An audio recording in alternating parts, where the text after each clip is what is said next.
Jen Sweeney. I am a YAM co-chair, which means Youth Art Month, and I'm a West Central Vice President.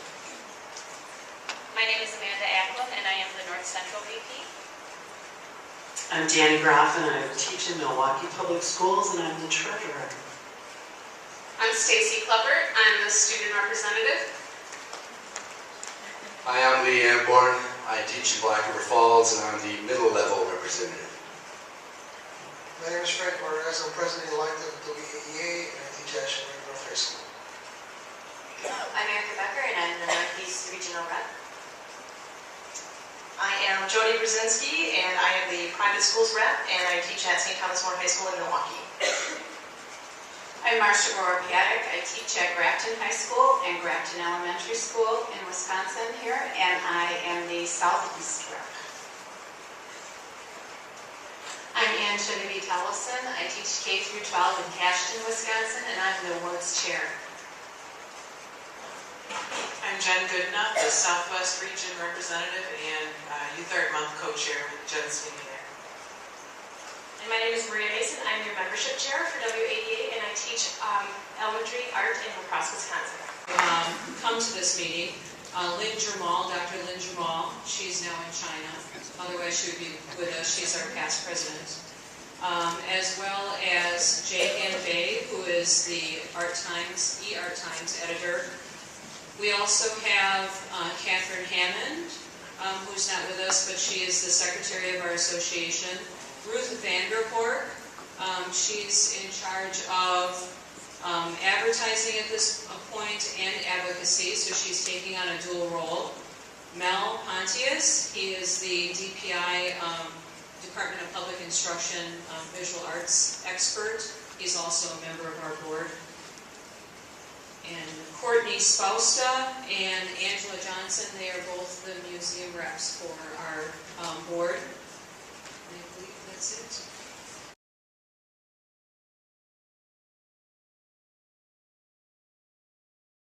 Our first guest this morning is Randy Nelson, the Assistant Superintendent of Schools for the School District of La Crosse. So please welcome him. Well, on behalf of the School District of La Crosse and the surrounding communities and school districts around us and all of those who have been planning in this event for the last several months, I welcome you to this year's conference.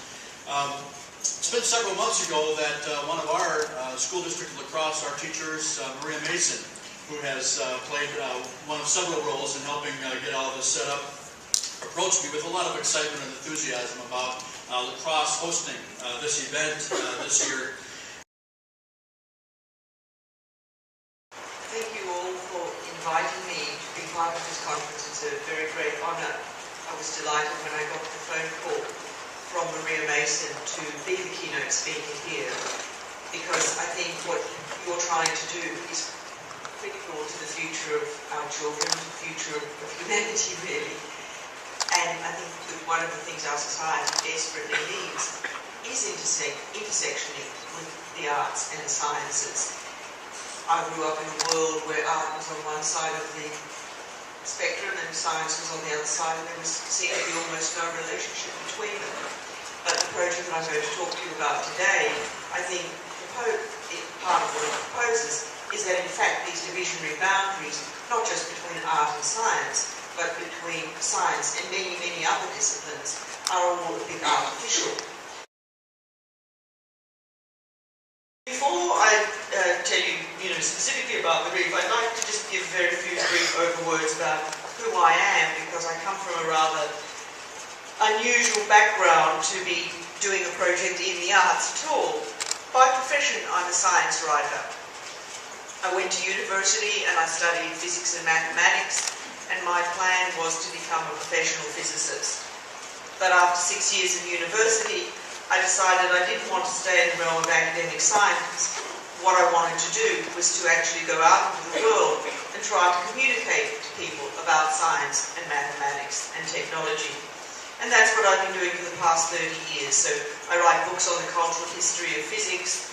I've written hundreds and hundreds of articles for newspapers and magazines, everyone from the New York Times, the TLS, to Vogue magazine. I probably am the only person in the world who who spent one of the early jobs that I did. I spent for 10 years in Australia. I wrote columns about science and technology for various women's magazines, including Vogue Australia and Elle Australia. I regard that as a really important part of what I do, again, in sort of crossing the boundary. Where does one expect to read about science? Where does one expect to encounter science? Not usually in fashion magazines, but fashion magazines are what women read more than any other form of magazine. And it seemed to me that it was entirely appropriate to try to inject science into that realm, into a venue where women would actually see it and feel comfortable with it. And I point that part of my career out because there are resonances with that and the READ project that I'm going to introduce you to. In recent years, I've primarily become a curator of exhibitions. These exhibitions are like the Crochet READ project, ones that I do with my twin sister Christine through a little organisation that we started a couple of years ago called the Institute for Figuring.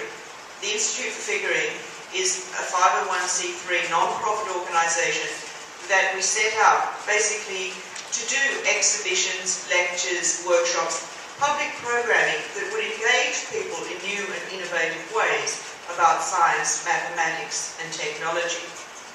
I should say that the IFF sounds very grand. It operates out of our spare bedroom.